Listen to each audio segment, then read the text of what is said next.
Legislation banning most abortions after 12 weeks of pregnancy will become law in North Carolina after the state's Republican-controlled General Assembly successfully overrode the Democratic governor's veto late Tuesday.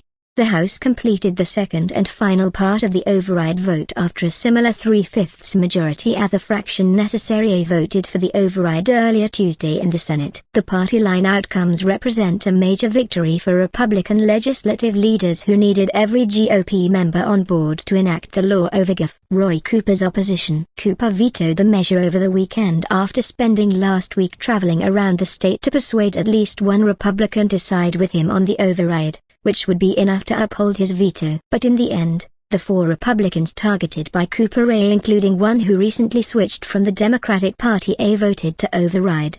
Republicans pitched the measure as a middle ground change to state law, which currently bans nearly all abortions after 20 weeks of pregnancy, without exceptions for rape or incest.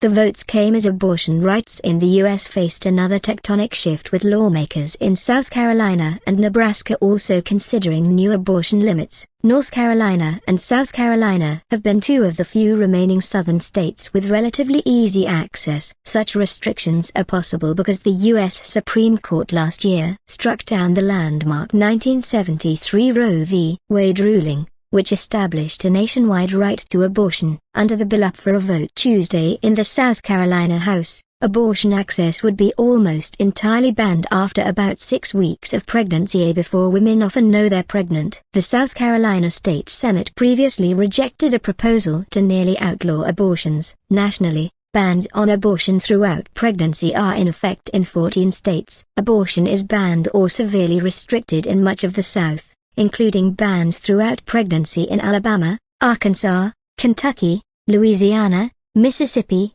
Oklahoma, Tennessee, Texas and West Virginia. In Georgia, it's allowed only in the first 6 weeks. The Carolinas, Florida and Virginia are now the main destinations in the region for those seeking legal abortions. Florida has a ban that kicks in 15 weeks into pregnancy under a recent law that would tighten to 6 weeks pending a court ruling. Further west, women often travel to Illinois, Kansas, New Mexico or Colorado. If both the North and South Carolina bans become law, combined with Florida's recent ban, it would be just devastating for abortion access in the South. Jamie Lockhart, executive director of Planned Parenthood Advocates of Virginia, said earlier Tuesday.